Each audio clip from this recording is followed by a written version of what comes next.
వైసీపీకి అండగా నిలిచిన ప్రాంతం రాయలసీమ. ఒక బలమైన సామాజిక వర్గం. జగన్ రాజకీయాల్లోకి వచ్చిన తర్వాత కాంగ్రెస్ నుంచి వేరుపడి సొంత పార్టీ పెట్టాక ఆయన వెన్నంటున్నది రాయలసీమ ప్రాంతం. బలమైన సామాజిక వర్గం. అందుకే 2014లో వైసీపీ ఓటమి పాలైన 67 అసెంబ్లీ సీట్లు సాధించి బలమైన ప్రతిపక్షంగా అసెంబ్లీలో నిలిచింది. 2019లోనూ రాయలసీమ మొత్తం జగన్ వైపు ఉండి వైసీపీ జయెత్తి జయకొట్టింది.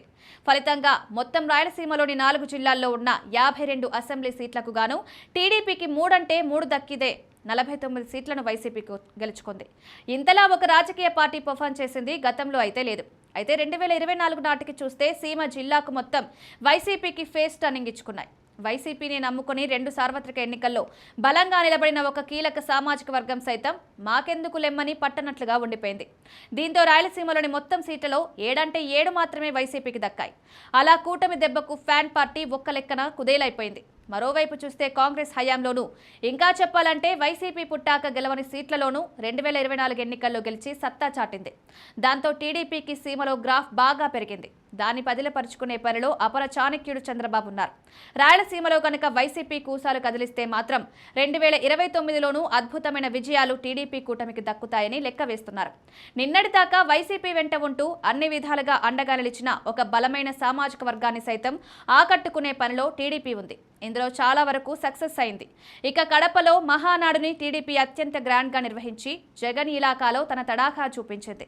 ఇక లేటెస్ట్ గా చూస్తే పులివెందుల జెడ్పీటీసీ ఉప ఎన్నికల్లో భారీ ఆధిక్యతతో గెలిచి వైసీపీని పూర్తిగా చతికిలపడేలా చేసింది. ఇప్పుడు రెట్టించిన ఉత్సాహంతో రాయలసీమ మీద ఫుల్ ఫోకస్ పెట్టేసింది. తాజాగా చూస్తే కనుక ఈ నెల 10న అనంతపురంలో సూపర్ 6 విజయోత్సవాలు నిర్వహించాలని టీడీపీ కూటమి నిర్ణయించింది. ఇక్కడ ఈ విజయోత్సవ సభను నిర్వహించడం ద్వారా రాయలసీమ మొత్తం కూటమి సక్సెస్ ని రీసౌండ్ తో వినిపించాలని బాబు మాస్టర్ ప్లాన్ నే వేశారు. ఈ రోజు చూస్తే వైసీపీకి జగన్ సొంత జిల్లా కడపలోనే ఇబ్బందికరమైన పరిస్థితి ఉందంటున్నారు. అనంతపురంలో టీడీపీ ఏకపక్షంగానే విజయాలు సాధిస్తుంది.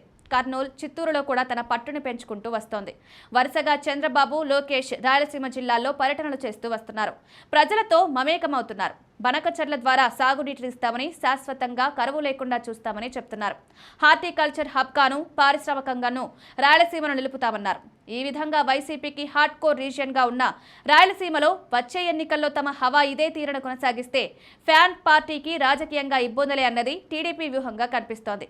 అందుకే నిన్న కడపలో మహానాడు నిర్వహించారు. ఈ నెల 10న అనంతపురంలో సూపర్ 6 విజయోత్సవాలకు వేదికగా ఎంపిక చేసుకున్నారని అంటున్నారు.